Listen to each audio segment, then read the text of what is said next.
Good morning आप सभी को। कैसे हैं आप लोग? उम्मीद करते हैं कि आप लोग अच्छे होंगे, मस्त होंगे और ज़बरदस्त होंगे। ये सेशन आप लोग का प्रीवियस ईयर क्वेश्चन चल रहा है और ये सारे एग्जाम के लिए इंपॉर्टेंट है। तो चलिए देखते हैं आज का पहला क्वेश्चन। पहला क्वेश्चन कह रहा है कि sine theta minus cos theta ये 0 के बराबर है। डेट मीन्स यहाँ पे आप कह सकते हैं कि साइन थीटा जो है ये साइन थीटा बराबर है कॉस थीटा के, और ऐसा थीटा के 45 डिग्री पे होता है। आपका ये है कि साइन 45 का भी वैल्यू होता है 1/√2 और कॉस 45 का भी वैल्यू कितना होता है 1/√2। तो साइन थीटा कॉस थीटा बराबर होता है थीटा के 45 डिग्री पे। अब आपका क्वेश्चन है साइन का क्यू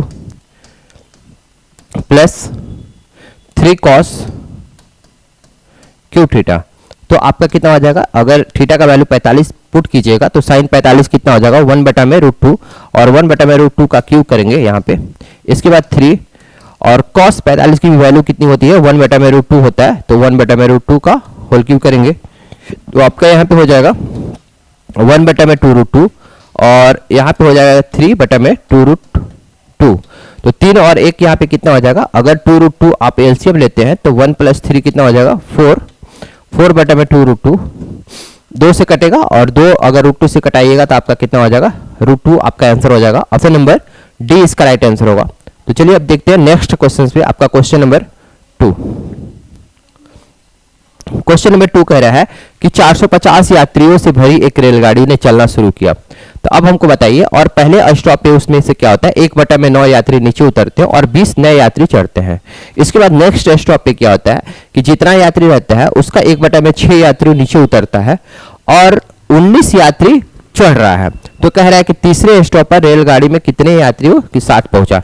मान लीजिए कि टोटल 420 यात्री था और उसका 1/6 नीचे उतर रहा है।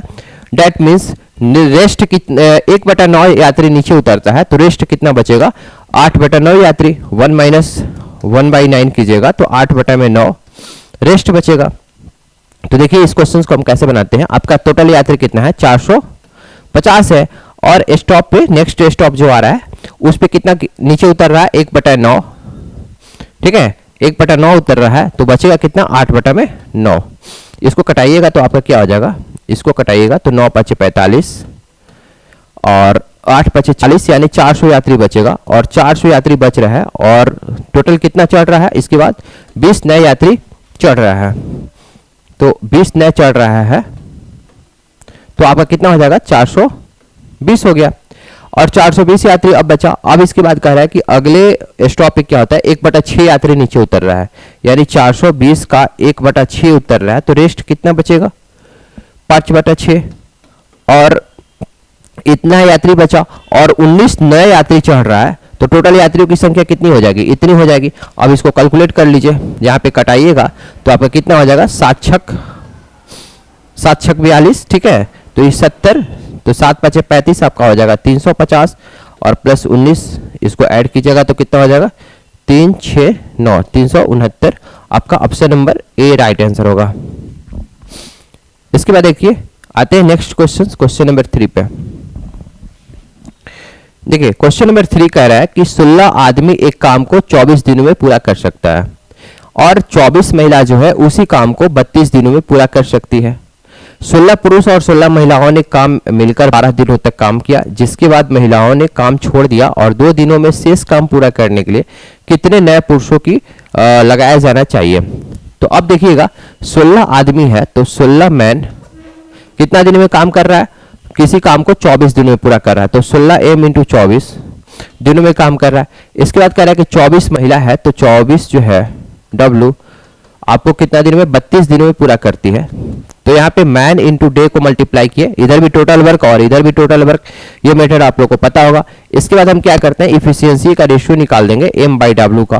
तो आप देखिए यहाँ पे कहिएगा कि 24 से 24 कट गया और ये 16 दूनी 32 2 मर्थ में कटेगा तो 2/1 हो जाएगा, यानी एक आदमी का इफिशियंसी 2 यूनिट और एक महिला की इफिशियंसी 1 यूनिट। क्लियर है। अब देखिए इसके बाद कह रहा है कि टोटल वर्क निकालेंगे तो टोटल वर्क जो है यहाँ पे कैसे निकालेंगे टोटल वर्क, या तो m का वैल्यू इसमें पुट कर दीजिए या फिर w का वैल्यू इसमें पुट कर दीजिए। तो m का वैल्यू इसमें हम पुट करते हैं तो 16 × 2 ठीक है। देखिएगा 16 × 2 इंटू 24 करते हैं तो 16 दूनी आपका क्या हो जाएगा 32 इंटू 24। मल्टीप्लाई हम नहीं कर रहे हैं क्योंकि कैलकुलेशन थोड़ा सा वास्ट हो जाएगा। तो अब देखिए ये आप यहाँ पे आपका टोटल वर्क हो गया। अब आते हैं क्वेश्चन पे। क्वेश्चन कह रहा है कि 16 पुरुष और 16 महिलाओं ने मिलकर 12 दिनों तक काम किया। तो आपका टोटल वर्क है आपका 32 इंटू 24। इस टोटल काम को कौन करेगा? 12 दिनों में 16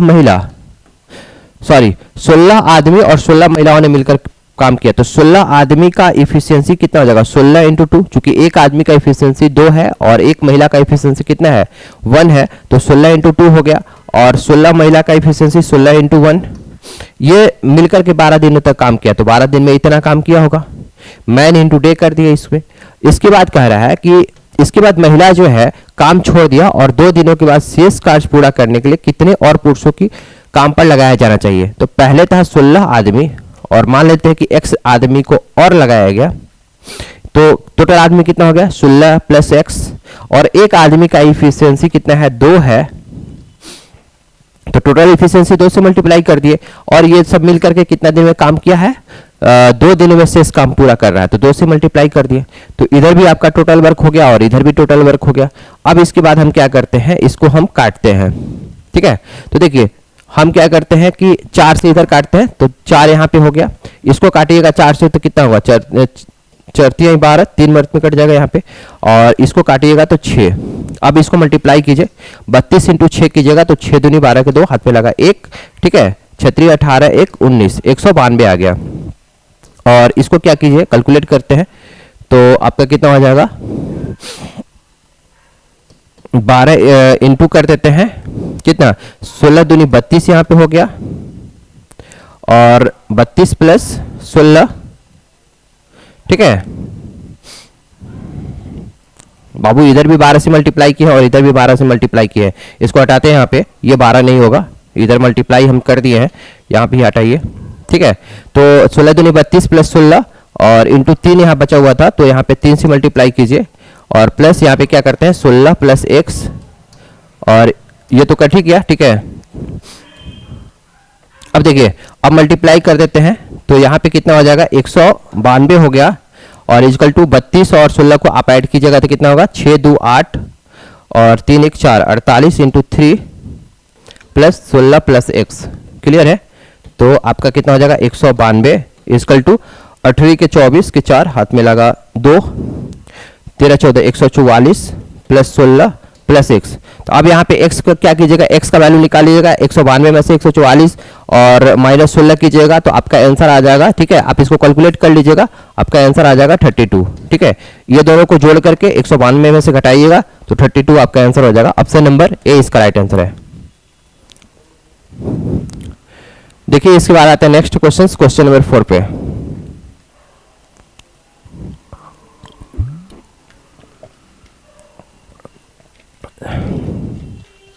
देखिए क्वेश्चन नंबर 4 कह रहा है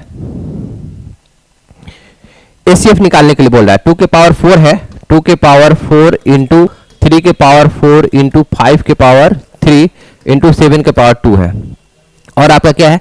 2 के पावर 2 है, 3 के पावर 6 है और 5 के पावर 5 है। तो आप देखिए एसीएफ जो होता है ना, एसीएफ जब इसका निकालिएगा तो 2 के पावर मिनिमम वैल्यू वाला लेते हैं। जैसे यहाँ पे 2 के पावर 4 है और यहाँ पे 2 के पावर 2 है, तो यहाँ पे आपका एलसीएम होगा 2 के पावर 2 मिनिमम वाला वैल्यू लेते हैं। और इसी तरह से 3 के पावर यहाँ पे 4 है, 3 के पावर 6 है तो 3 के पावर 4 हो जाएगा। और 5 के पावर क्या है? यहाँ पे 3 है, यहाँ पे 5 है तो 5 के पावर 3 ले लेंगे। और 7 के पावर यहाँ पे 2 है, यहाँ पे कुछ भी नहीं है तो ये आपका हो जाएगा क्या? एचसीएफ हो जाएगा। देख लीजिए कौन सा ऑप्शन मैच कर रहा है। तो 2 के पावर 2, 3 के पावर 4 और 5 के पावर 3, यानी ऑप्शन नंबर डी जो है इसका राइट आंसर होगा। इसको नोट कीजिए आप लोग। इसके बाद देखिए आते हैं फिर नेक्स्ट क्वेश्चन पे। क्वेश्चन नंबर 5 है, कह रहा है कि क्वेश्चन नंबर 5 कह रहा है कि होम डेकोर शॉप में हर वस्तु का अंकित मूल्य वास्तविक मूल्य क्रय मूल्य से 30% अधिक रखा जाए, यानी सीपी जितना था उसके 30% ज्यादा जो है मार्क प्राइस यानी एमपी रखा जा रहा है। और कह रहा है कि मालिक प्रत्येक वस्तु को अंकित मूल्य पर 10% की छूट देता है। तो आप लोगों को पता ही होगा कि छूट हमेशा जो है अंकित मूल्य पर ही दिया जाता है, न कि क्रय मूल्य पर दिया जाता है। और यदि एक सोफा सेट 23,400 रुपये में बेचा जाता है तो उस पर अर्जित लाभ ज्ञात कीजिए। तो लाभ हमेशा प्रॉफिट और लॉस जो होता है हमेशा क्रय मूल्य पे देखा जाता है। तो आप कहिएगा कि एसपी आपका कितना दिया हुआ है, एसपी आपका दिया हुआ है 23,000, ठीक है। एसपी आपका कितना दिया हुआ है बाबू, एसपी आपका दिया है 23,400 और छूट हमेशा क्या दिया हुआ है, यहाँ पे छूट कितना दिया जा रहा है, 90% का 10% का छूट दिया जा रहा है और छूट हमेशा दिया जाता है एमपी पे। तो एमपी पे 10% का छूट, दैट मीन्स कितना परसेंट पे दिया जा रहा है, 90%। अरे 100% मान लीजिए कि था कीमत उसका अंकित मूल्य और 10% छूट दे रहा है, दैट मीन्स कि 90% पे दे रहा है। तो इसका एमपी का 90% निकालिएगा, वो बराबर होगा कितना, एसपी के बराबर होगा।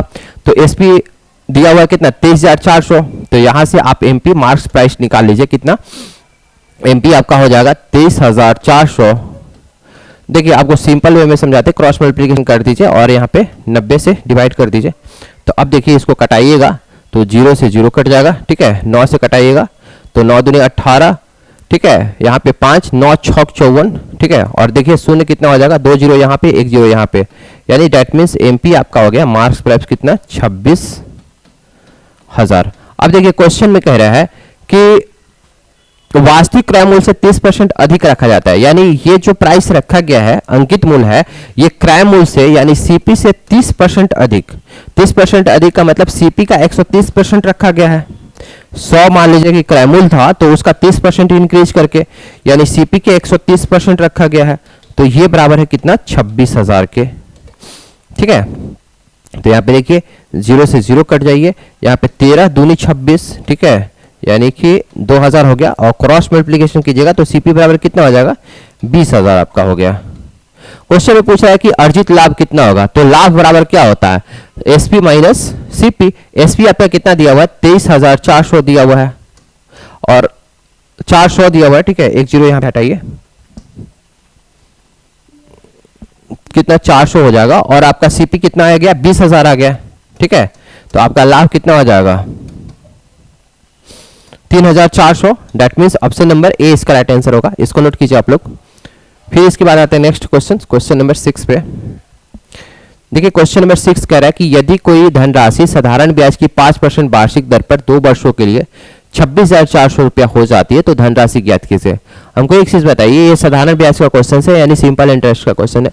पहले साल सिंपल इंटरेस्ट लग रहा है 5%, तो 2 वर्षों में कितना हो जाए, पहले साल 5%, तो दूसरे वर्ष कितना 5%, तो 5 कितना हो गया 10%। अगर एसआई की बात अगर कीजिएगा तो 10% मिलेगा। लेकिन यहाँ पे कह रहा है कि 2 वर्षों के बाद जो है 26,400 रुपया हो जाती है। डेट मीन्स ये क्या दिया हुआ, मिश्रधन दिया हुआ है। तो अगर मूलधन आपका 100%, कोई भी चीज अपने आप में 100% होती है, अगर मूलधन आपका 100% है और 10% आपका एसआई मिल रहा है, ब्याज मिल रहा है, डेट मीन्स मिश्रधन कितना हो जाएगा 110%। और 110% का वैल्यू दिया हुआ क्वेश्चन में कितना बाबू, क्वेश्चन में दिया हुआ है 26,400, 26,400।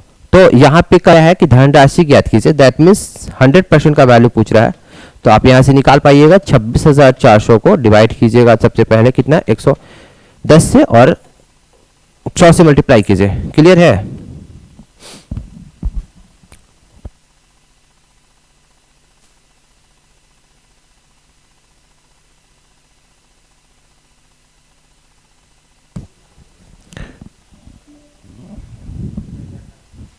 हो गया। हाँ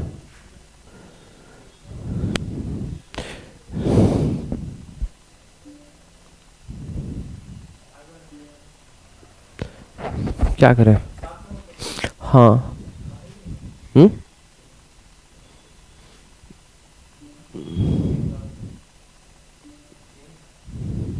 वो क्वेश्चन हट गया। देखिए पिछले वाला जो क्वेश्चन था, ठीक है, वो आपका कितना था, थोड़ा सा टेक्निकल इश्यू हो गया, हम उसको डिस्कस कर देते हैं। यहाँ पे 110% का वैल्यू कितना दिया हुआ था, 110% का वैल्यू जो भी दिया हुआ था वहां से आप 100% का वैल्यू निकालिएगा, ठीक है, यहाँ पे निकाल लीजिएगा, ऐसे आंसर आ जाएगा, ठीक है। वो बहुत इजी क्वेश्चन था। अब आते हैं क्वेश्चन नंबर 7 पे। आपका क्वेश्चन नंबर देखिए 7 कह रहा है कि यदि निम्न आंकड़ों का बहुलक 12 है, बहुलक 12 है तो k का वैल्यू ज्ञात कीजिए। बहुलक का मतलब होता है कि ये जो दिया हुआ आपका क्वेश्चन, इसमें इसका बहुलक 12 है, डेट मीन्स 12 सबसे ज्यादा बार आया है। तो 12 तो देखिए ऑलरेडी एक बार, दो बार यहाँ पे दिख रहा है।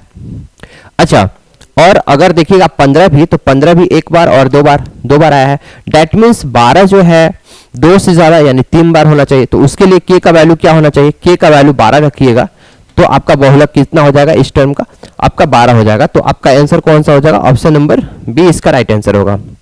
ठीक है, अब इसको क्वेश्चन को समझ पाए होंगे। अब आते हैं नेक्स्ट क्वेश्चन, क्वेश्चन नंबर 8 पे। कह रहा है कि सरल कीजिए 542। देखिए इसका डायरेक्ट आंसर हो जाएगा आपका ऑप्शन नंबर बी। देखिए कैसे होता है, 542 प्लस 321 का होल स्क्वायर प्लस 542 माइनस 321, ठीक है, और कितना दिया हुआ 542 इंटू 321। देखिए आप लोग को एक फॉर्मूला पता होगा, ये मान लीजिए a दिया हुआ और ये इसको b मान लेते हैं, तो आप कहिएगा कि a प्लस बी का होल स्क्वायर, और यहाँ पे कितना दिया हुआ है a माइनस बी का होल स्क्वायर बटा में ए बी। तो देखिए ये फॉर्मूला डायरेक्ट आप दिमाग में रखिए कि a प्लस बी का whole square plus a minus b का होल स्क्वायर बराबर होता है ये 4ab, और नीचे में a b दिया हुआ है तो a into b, a b cut जाएगा तो आपका बचेगा क्या है 4 बचेगा। देखिए एक बार फिर से हम इसको समझाते हैं, a प्लस बी का होल स्क्वायर बराबर होता है a square plus B square plus 2ab होता है, और यहाँ पे a माइनस बी का होल स्क्वायर बराबर कीजिएगा, सॉरी यहाँ पे क्वेश्चंस में माइनस दिया हुआ था बाबू, ठीक है, क्वेश्चन में यहाँ पे माइनस दिया हुआ है, ठीक है, तभी आपका हो पाएगा या माइनस, ठीक है। तो a प्लस बी का होल स्क्वायर इक्वल टू होता है a square plus B square plus 2ab, और यहाँ पे भी कीजिएगा तो a square b square minus 2ab, क्योंकि फॉर्मूला में a माइनस बी स्क्वायर का होल स्क्वायर दिया हुआ है, a स्क्वायर बी स्क्वायर और इसका a square b square minus में तो कट जाएगा, तो इसका a 2ab और इसका 2ab 4ab हो जाता है। तो इस तरह से आपका आंसर कौन सा होगा, ऑप्शन नंबर बी इसका राइट आंसर होगा। अब आते हैं क्वेश्चन नंबर 9 पे। देखिए क्वेश्चन नंबर 9 कह रहा है कि राजपाल ने साधारण ब्याज को 10% वार्षिक दर पर एक निश्चित तरह से 1.5 साल के लिए उधार ली। उसने वही राशि समान अवधि के लिए समान चक्रवृद्धि ब्याज की दर से, ठीक है, लेकिन चक्रवृद्धि ब्याज के हिसाब से तो दे रहा है, और कह रहा है कि जो चक्रवृद्धि ब्याज जो कंपाउंडिंग हो रहा है वो अर्धवार्षिक हो रहा है। तो अपने किसी दोस्त को उधार दे दिया, इस प्रकार उसे 305 रुपया लाभ कमाया, तो धनराशि ज्ञात कीजिए, यानी मूलधन पूछ रहा है आपसे। तो आप कहिएगा कि देखिए आपका रेट ऑफ इंटरेस्ट क्या दिया हुआ है, परसेंटेज आर का जो वैल्यू दिया हुआ है ये 10% दिया हुआ है, ये 10% वार्षिक दिया हुआ है, क्लियर है, लेकिन कंपाउंडिंग जो हो रहा है वो अर्धवार्षिक हो रहा है। तो रेट ऑफ इंटरेस्ट को हम क्या करेंगे, हम अर्धवार्षिक करेंगे, तो 2 से डिवाइड करना पड़ेगा। तो आप कहिएगा कि 10/2 यानी कि 5%, इसको फ्रैक्शन में तोड़िएगा तो 1/20 होगा। अब आते हैं टाइम जो दिया हुआ आपका 1.5 साल दिया हुआ है, तो 1.5 साल को आप छमाही में चेंज कीजिएगा तो 3 छमाही आपका आएगा, तो यहाँ पे टी का वैल्यू हो जाएगा 3। अब देखिए इस तरह का क्वेश्चंस को सॉल्व करने के लिए बहुत सारा मेथड है। सबसे इजी मेथड आपको बताते हैं कि जो फ्रैक्शन में 1/20 रेट ऑफ इंटरेस्ट आपका आया, तो 3 साल की बात हो रही है, तो 20 का क्यू कर लीजिए, इसी को आप मूलधन मान लीजिए, यानी मूलधन आपका कितना हो जाएगा 20 का क्यू यानी कि 8000। अब यहाँ पे आइए 3 साल, यानी पहला साल, ये दूसरा साल और ये आपका तीसरा साल। तो पहला साल 8000 का 1/20% आपको इंटरेस्ट मिलेगा, डेट मीन्स 400 रुपये मिलेगा। दूसरे साल में आप आइएगा तो 8000 का 1/20 यानी कि 400 आएगा, और तीसरा साल भी 8000 का 1/20 कीजिएगा तो 400 इंटरेस्ट मिलेगा।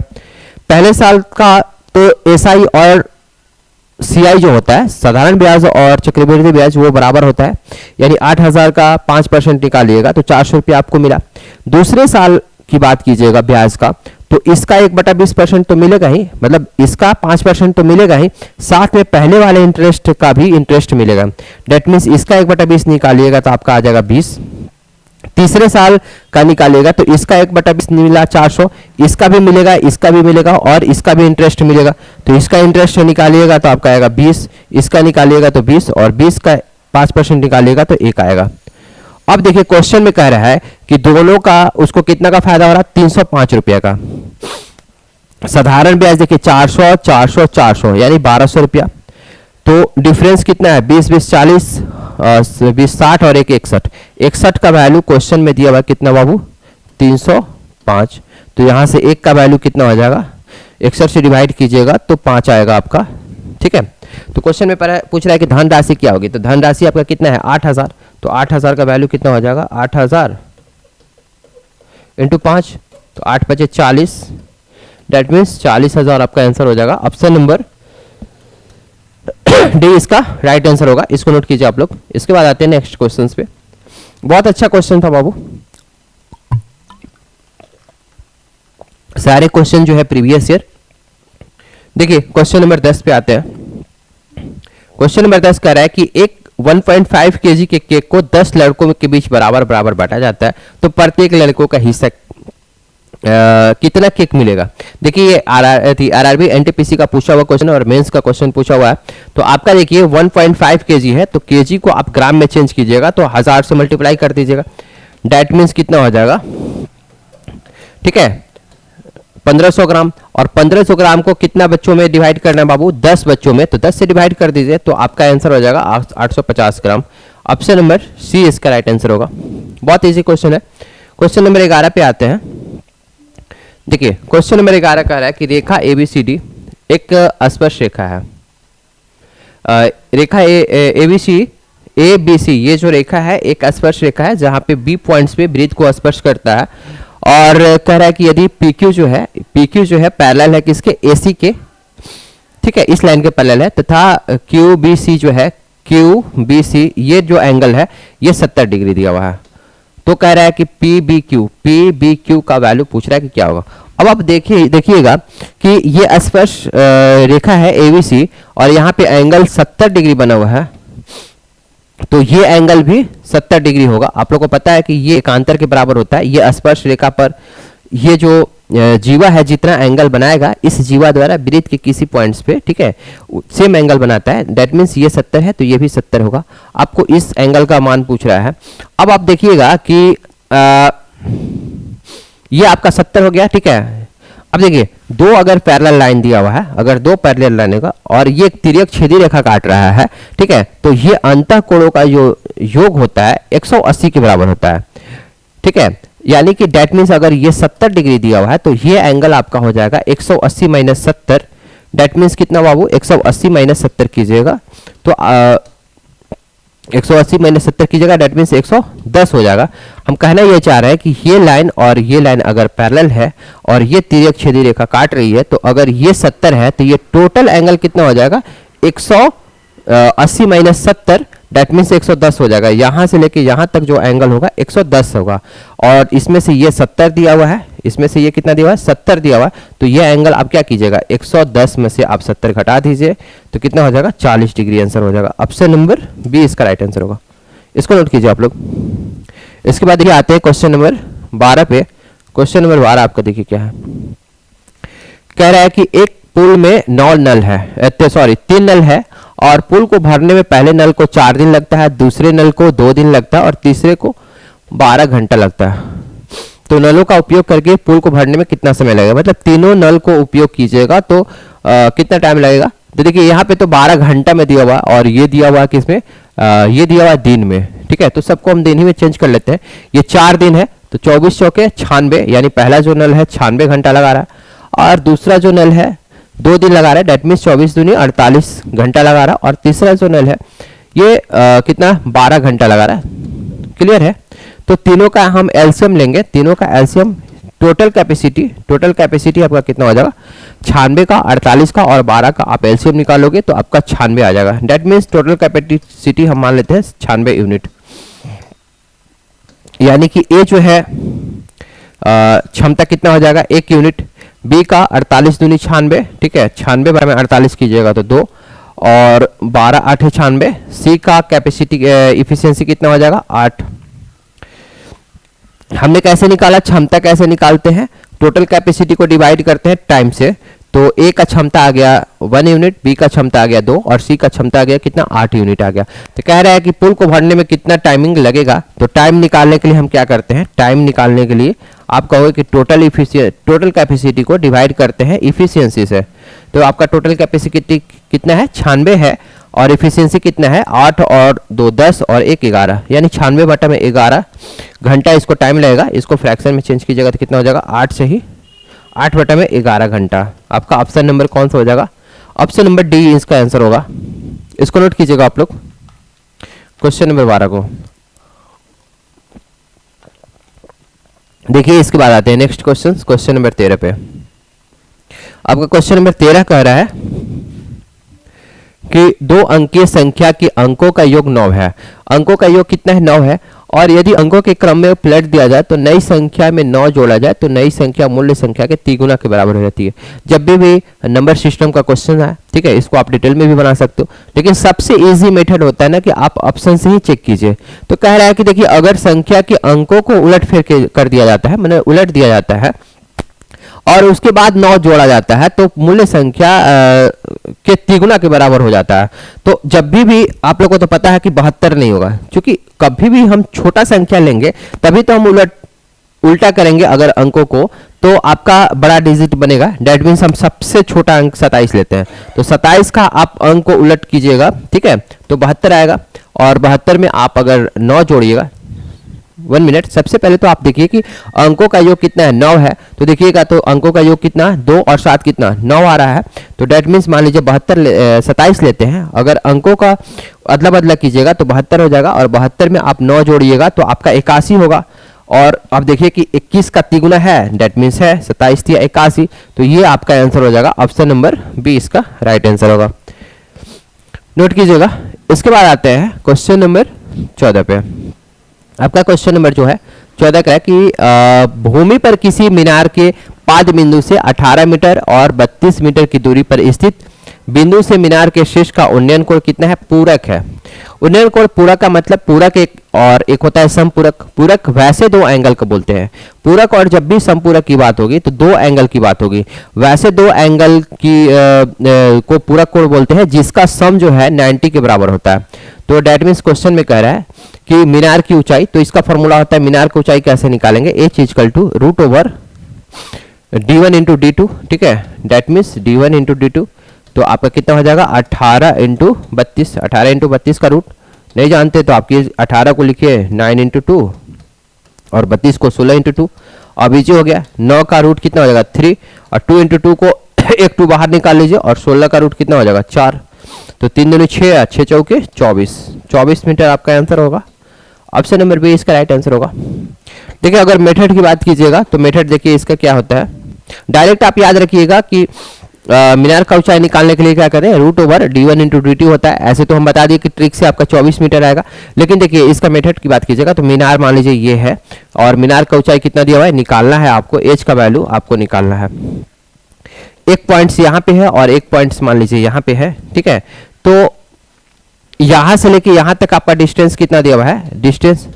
डिस्टेंस आपका ये दिया हुआ 18 मीटर, और ये डिस्टेंस कितना दिया हुआ है? ये डिस्टेंस दिया हुआ आपका कितना? 32 मीटर। क्लियर है? 32 मीटर। और कह रहा है कि ये दोनों एंगल पूरक है। पूरक का मतलब दोनों एंगल का सम कितना है? 90 के बराबर है। डेट मीन्स अगर ये थीटा है तो ये कितना हो जाएगा? 90 माइनस थीटा। और आप लोग को पता है कि tan थीटा इक्वल टू कितना होता है? हाइपोटेनस परपेंडिकुलर बाई बेस होता है। तो यहाँ पे अगर इस ट्रायंगल की बात करें, मान लीजिए ट्रायंगल मान लेते हैं ABC और इसको D मान लेते हैं, तो अगर राइट एंगल ट्रायंगल ABC की बात कीजिएगा तो tan थीटा इक्वल टू क्या होगा? tan थीटा इक्वल टू हो जाएगा परपेंडिकुलर, डेट मीन्स ये h मान लेते हैं जिसका वैल्यू निकलना है, और h बाई बेस, ठीक है, बेस कितना है? 18 दिया हुआ है। और बड़ा वाला राइट एंगल ट्रायंगल की बात कीजिएगा तो कॉट लगाते हैं, ठीक है, tan इसमें भी लगाते हैं, तो tan कितना हो जाएगा? 90 माइनस थीटा, ठीक है।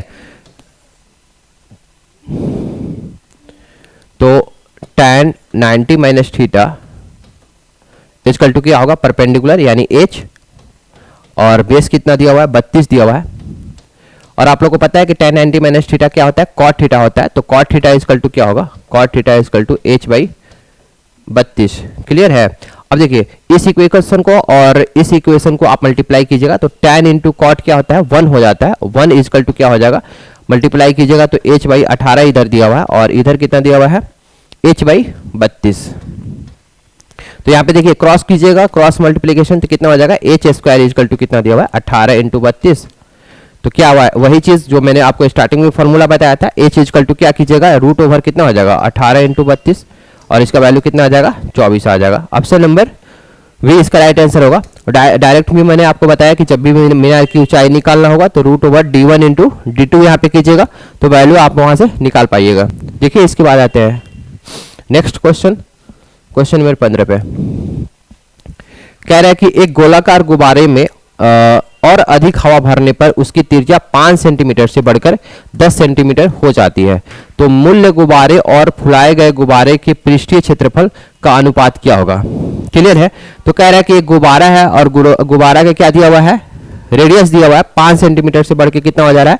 10 सेंटीमीटर हो रहा है। तो दोनों का अनुपात पूछ रहा है कि पृष्ठीय क्षेत्रफल का क्या होगा अनुपात। क्लियर है? तो आप लोगों को पता है कि जो गोलाकार गुब्बारा है, ठीक है, गोला का आपका क्या होता है पृष्ठीय क्षेत्रफल? 4 पाई आर स्क्वायर। तो पहले वाला का 4 पाई आर स्क्वायर मान लेते हैं, R1 मान लेते हैं, तो R1 स्क्वायर, और जो बाद में फूल के हो जा रहा है तो कितना हो जाएगा? R2 उसको मान लेते हैं, तो 4 पाई R2 का स्क्वायर पूछ रहा है। 4 पाई कट जाएगा, यहाँ पे 4 पाई कट जाएगा, तो कितना हो जाएगा? R1 square by R2 square. तो R1 का वैल्यू आप क्या कीजिए? 5 फुट कर दीजिए, और R2 का वैल्यू कितना फुट कीजिएगा? 10 फुट कीजिए। तो 5 का स्क्वायर 5 इंटू 5, और 10 का square 10 into 10, 10 into 10, that means कितना? 1/4, डैट मीन्स 1:4 इसका आंसर हो जाएगा। ऑप्शन नंबर सी इसका राइट आंसर होगा। इसको नोट कीजिए। इसके बाद देखिए, देखते हैं, आते हैं नेक्स्ट क्वेश्चन पे। Question number 16।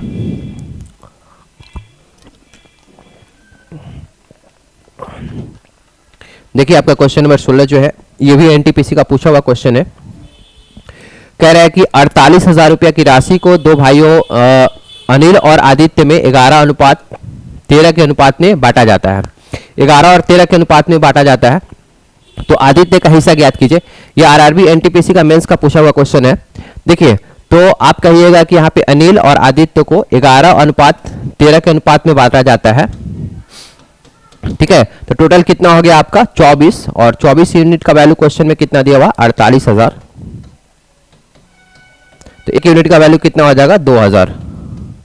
तो पूछ रहा है क्वेश्चन में कि आदित्य का हिस्सा क्या होगा। तो आदित्य का हिस्सा कितना है? 13 यूनिट। तो 13 यूनिट का वैल्यू कितना हो जाएगा? 13 इंटू 2000, डेट मीन्स कितना?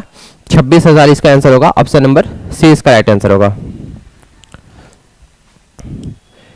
देखिए इसके बाद आता है नेक्स्ट क्वेश्चन, क्वेश्चन नंबर 17 पे। एक समकोण त्रिभुज का आधार कितना दिया हुआ है? 12 दिया हुआ है, और अन्य दो भुजाओं के मापों का अंतर कितना दिया हुआ है? 6 सेंटीमीटर दिया हुआ है। तो त्रिभुज का परिमाप क्या होगा? देखिए यहाँ पे समकोण त्रिभुज है, और समकोण त्रिभुज कहने का मतलब कि एक एंगल जो है 90 के बराबर है। तो कह रहा है कि आधार इसका 12 दिया हुआ है, और अन्य दो भुजाओं का माप का अंतर कितना दिया हुआ है? 6 दिया हुआ है।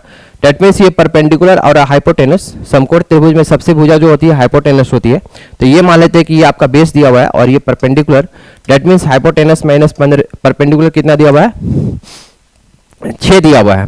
देखिए सबसे इजी तरीका इसका हम बताते हैं, ठीक है ना। अगर ये 12 दिया हुआ है, तो इसको क्या कीजिए कि ऐसा वैल्यू मानिए कि दोनों का अंतर क्या हो जाएगा? 6 के बराबर हो जाएगा। जैसे मान लीजिए कि हम इसको 9 मान लेते हैं। आप लोग को ट्रिपलेट हम ज्यादा डिटेल बताते हैं। अगर इसको 9 मानिएगा तो इसको क्या मानिएगा? 15। अब यहाँ पे देखिए कि दोनों का डिफरेंस कितना है? 6 के बराबर है। क्लियर है? और 6 के बराबर है, और 9 square plus 12 square equal to 15 square आपका हो जाएगा। तो ये ट्रिपलेट भी हो रहा है, 9, 12 और 15। तो अब क्वेश्चन में पूछ रहा है कि त्रिभुज का परिमाप क्या होगा। तो परिमाप कैसे निकालिएगा? तीनों भुजा को आप जोड़ दीजिएगा, तो कितना? 9 प्लस 12 प्लस 15, तो आपका कितना हो जाएगा? 36 आपका आंसर हो जाएगा। ठीक है, ऑप्शन नंबर सी इसका राइट आंसर होगा। अब देखिए इसको अगर आपको डिटेल में भी बनाना होगा तो आप डिटेल में कैसे बनाइएगा? यहाँ पे 12 दिया हुआ था बेस का वैल्यू, तो इसको आप मान लीजिए कितना? x मान लीजिए, और हाइपोटेनस कितना हो जाएगा? x प्लस 6 हो जाएगा। तो आप लोगों को पता है कि P square plus B square equal to H square होता है। तो यहाँ पे आप क्या कीजिएगा कि P square plus B square equal to H square होता है। तो p को हम कितना मान लिए? x माने हैं, तो x square plus 12 square equal to कितना हो जाएगा? x प्लस 6 का स्क्वायर। क्लियर है? तो यहाँ से आप इसको सॉल्व कीजिएगा तो x का वैल्यू आपका कितना आ जाएगा? 9 आएगा। मैंने आपको इसको डायरेक्ट भी बताया कि डायरेक्ट कैसे कीजिएगा। ट्रिपलेट से आप सोच लीजिए कि 9, 12 और 15 होगा, तो इसको आप सॉल्व कर लीजिएगा, तो यहाँ पे x का वैल्यू 9 आएगा। ठीक है, तो इसका हो जाएगा option number C right answer. देखिए इसके बाद आता है नेक्स्ट क्वेश्चन, क्वेश्चन नंबर 18 पे आता है। कह रहे हैं कि दो संख्याओं का अनुपात कितना दिया हुआ है, 3:2 दिया हुआ है। यदि पहली संख्या में 8 घटाया जाता है और दूसरी संख्या में 6 घटाया जाता है तो कह रहा है कि अनुपात कितना हो जा रहा है, 5:4 हो रहा है। तो संख्याओं को ज्ञात कीजिए। तो देखिए इस तरह का क्वेश्चंस को बनाने के लिए सबसे इजी मेथड होता है, ठीक है, रेशियो से भी बना सकते हैं या जनरल मेथड लगाइएगा। तो कितना दिया हुआ है, 3:2 दिया हुआ है। डेट मीन्स पहली संख्या अगर 3x है तो दूसरी संख्या कितनी हो जाएगी, 2x हो जाएगी। और क्वेश्चन में कह रहा है कि पहली संख्या में अगर 8 घटाया जा रहा है तो 8 घटा दीजिए, और इसमें क्या घटाया जा रहा है, 6 घटाया जा रहा है। तो आपका अनुपात क्या हो जा रहा है, 5:4 हो जा रहा है। अब इसको क्या करते हैं, क्रॉस मल्टीप्लिकेशन करते हैं। तो 12x प्लस 8 32 इक्वल टू 5 दूनी 10x माइनस 6 5 30 आपका हो जाएगा। 12x माइनस 10x कीजिएगा तो कितना हो जाएगा, 2x इक्वल टू, ये इधर जाएगा तो प्लस हो जाएगा 32 माइनस 30 डेट मीन्स 2। तो x का वैल्यू कितना आ जाएगा बाबू, 2/2 यानी कि 1 आ जाएगा। तो क्वेश्चन में पूछ रहा है कि संख्या ज्ञात कीजिए। तो संख्या क्या था आपका, 3:2 था, यानी कि 3x और 2x, और x का वैल्यू 2 पुट कीजिएगा तो कितना हो जाएगा, 6 और ये कितना हो जाएगा, 4। तो 6 और 1 मिनट, और x का वैल्यू यहाँ पे 1 आया था, ठीक है, यहाँ पे कितना आया था, 1 आया था x का वैल्यू। और आपका संख्याओं का अनुपात कितना दिया हुआ था, 3:2 दिया हुआ था। तो 3 और 2 आपका आंसर हो जाएगा। ऑप्शन नंबर डी इसका राइट आंसर होगा। इसको नोट कीजिए आप लोग। देखिए इसके बाद आते हैं नेक्स्ट क्वेश्चन पे, क्वेश्चन नंबर 19। देखिए क्वेश्चन नंबर 19 कह रहा है कि यदि a और b एक तीसरी संख्या c से क्रमशः 15% और 32% कम है तो संख्या b a से कितना परसेंट अधिक है। यदि कह रहा है कि a और b जो दिया हुआ तीसरी संख्या से, ठीक है, तीसरी संख्या से कंपेयर कर रहा है, तो तीसरी संख्या को हम मान लेते हैं 100 मान लेंगे। तो आपका अगर ये a है, b है और ये c है तो इसको 100 मान लीजिएगा। तो c से कितना कम है, 15% कम है, यानी 100 से 15 कम, डेट मीन्स 85 ये हो जाएगा। और ये जो है b 32 कम है तो कितना हो जाएगा, 32% कम है, और तीसरी संख्या 100 माने हैं तो 32 कम कर दीजिए तो 68 हो जाएगा। इसके बाद क्वेश्चन कह रहा है कि b जो है संख्या b a से कितना परसेंट कम है, ठीक है, यानी कि b जो है a से कितना कम है। तो आप देखिएगा यहाँ पे कितना कम है, 7 1 17 कम है, ठीक है। और जिससे कंपेयर किया जाता है परसेंटेज निकालने के लिए उससे नीचे लिखते हैं। कह रहा है कि b जो है संख्या a से कितना कम है, तो a को नीचे रखेंगे और परसेंटेज निकालने के लिए 100 से मल्टीप्लाई आप कीजिएगा। तो आपका 17 5 85, तो ये आपका हो जाएगा 5 से इसको काटिएगा तो 20% आपका आंसर होगा। ऑप्शन नंबर डी इसका राइट आंसर होगा। इसको नोट कीजिए आप लोग।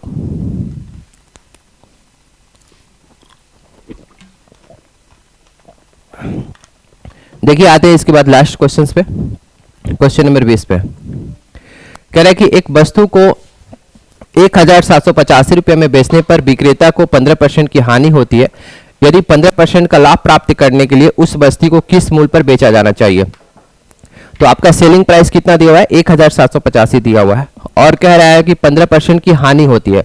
तो सेलिंग प्राइस दिया हुआ है और 15% का हानि हो रहा है, तो आप सीपी निकालना जानते हैं, ठीक है।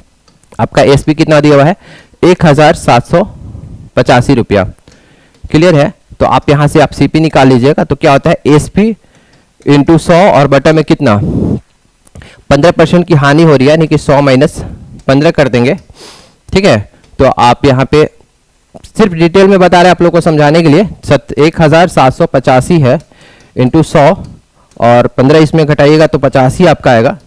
इसके बाद कह रहा है ये आपका सीपी हो गया, लेकिन कह रहा है कि 15% की हानि होती है। इसके बाद कह रहा है कि लाभ प्राप्त करने के लिए, यानी 15% का लाभ प्राप्त करने के लिए एसपी निकालना है। तो आपका एसपी कितना हो जाएगा,